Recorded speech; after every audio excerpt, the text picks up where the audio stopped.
Okay, so here is an example in Mathspace. To show your steps in Mathspace, you need to make sure you're using the proper tools here. So if we look at, here it is.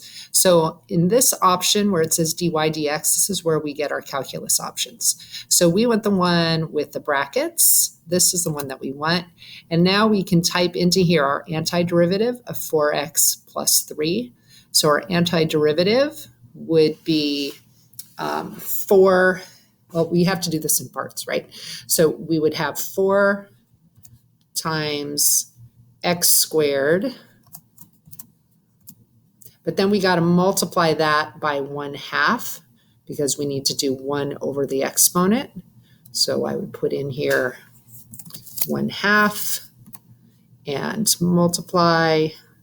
Let's see, where's my multiplication symbol? There it is. Okay, and then for the constant, we would have plus 3. So since it's a constant, that's going to become plus 3x. And that's my antiderivative. And it's going to go from 0. We're going to evaluate it from 0 up to 2. So I'm going to see if I'm on the right track. So I'm going to press enter, and hopefully I'll get a little green check and not have it tell me to start over. Yay, I got a green check. I was a little worried about that. Okay, so I took my antiderivative. I'm going to go ahead and simplify this a little bit. 4 times 1/2 is 2. And so that's looking good. I'm going to check again, make sure I'm still doing okay. Yes, I'm doing all right. So now I'm going to evaluate it. So I'm going to put in the bigger number first.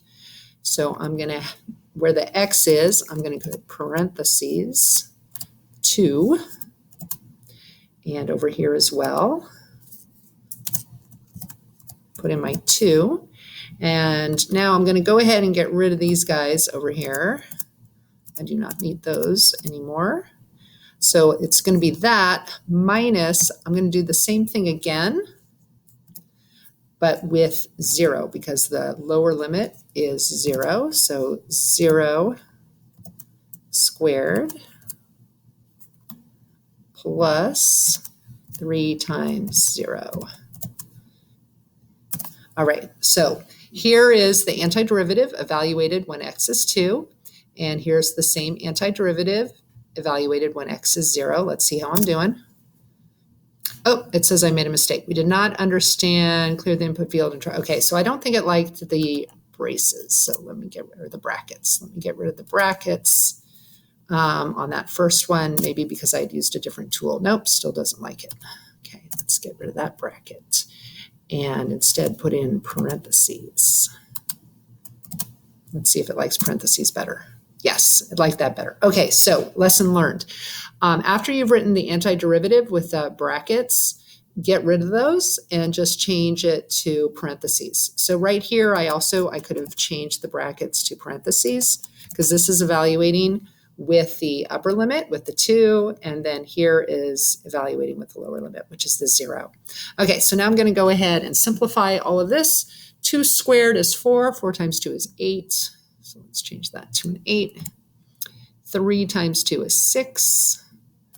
Change that to a 6.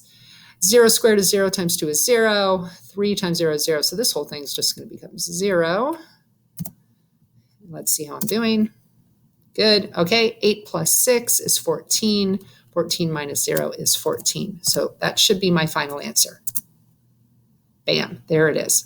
Okay, so lesson learned. After you write the antiderivative, when you go to do your substitution, get rid of the brackets. Did not like my brackets. It would prefer that I use parentheses after I've written the antiderivative and I'm doing the substitution. All right, that's it. Good luck.